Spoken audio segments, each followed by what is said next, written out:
সিলেটে শুরু হয়েছে বজরংবলীর পূজা, যা হনুমানজির পূজা হিসেবে পরিচিত। 12 ফুট উচ্চতার নির্মিত হনুমান প্রতিমাকে ঘিরে আয়োজিত এই পূজায় ভক্তদের মধ্যে বইছে উৎসবের আমেজ। এ বিষয়ে বিস্তারিত জানাতে পূজা প্রাঙ্গণ থেকে সরাসরি যুক্ত হচ্ছেন সহকর্মী কামরুল ইসলাম মাহি। মাহি, এর আগের খবরে আপনার সঙ্গে যুক্ত হয়েছিলাম, আপনি সেখান থেকে দেখাচ্ছিলেন পূজা প্রাঙ্গণে ভক্ত অনুরাগীদের প্রচুর ভিড়। এই মুহূর্তে তারা কিভাবে অনুষ্ঠানটি উদযাপন করছে আমাদেরকে বিস্তারিত জানাবেন।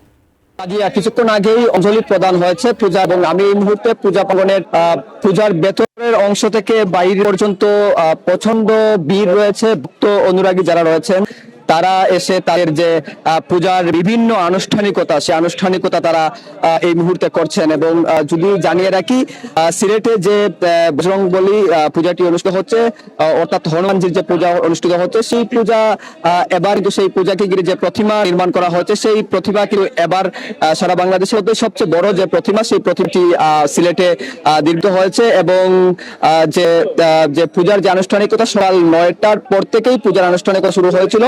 প্রথমেই মঙ্গল ঘট থেকে শুরু করে তারপর 40 পাঠ এবং অঞ্জলি প্রদানের মধ্য দিয়েই কিন্তু পূজার আনুষ্ঠানিকতা এই মুহূর্তে চলছে, এবং কিছুক্ষণ পরেই প্রসাদ বিতরণ হবে। এবং যদি জানিয়ে রাখি, সিলেটের যে দাঁড়িয়াপাড়ায় যে এই পূজাটি অনুষ্ঠিত হচ্ছে, সেই পূজাকে ঘিরে কিন্তু মানুষের মধ্যে, অর্থাৎ হিন্দু ধর্মাবলম্বী ভক্ত অনুরাগী যারা রয়েছেন, তাদের মধ্যে বিপুল উৎসাহ, উদ্দীপনা এবং অনেকের মধ্যেই কৌতূহল তৈরি হয়েছে। কারণ যেই প্রতিমাটি নির্মিত হয়েছে, সেই প্রতিমাটি অনেক বড় আকারের প্রতিমা নির্মিত হয়েছে, এবং অনেকেই কৌতূহল নিয়ে এসে প্রতিমা দেখতে এসেছেন। আমরা দেখেছি যে হিন্দু ধর্মাবলম্বী মানুষদের পাশাপাশি অনেক মুসলিম ধর্মের মানুষরাও এখানে এসেছেন, এবং তারা তাদের যে এই প্রতিমা তারা দেখছেন। তো সব মিলিয়ে বলা চলে যে হনুমানজির যে প্রতিমা, সেই প্রতিমার নির্মাণের যে কার্যক্রম সেটি শেষ হয়েছে। এবং যিনি প্রতিমাটি নির্মাণ করেছেন, আমরা একটু ওনার সঙ্গে একটু কথা বলবো।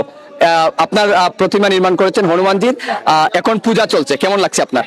এটা তো আনন্দের আর শেষ নাই, যেহেতু প্রথম দ্বিতীয়বারের মতো এই পূজাটা এবছর টোটালি 13 ফুটের প্রতিমা, এটি আমার জীবনের প্রথম ভাবে ভিড় করতেছে, সেটাই আমার দেখতে খুব ভালো লাগতেছে। আর প্রতি বছরই চেষ্টা করবো যে হয়তো এর চেয়ে একটু ভালো বা আরো বড় প্রতিমা তৈরি করা।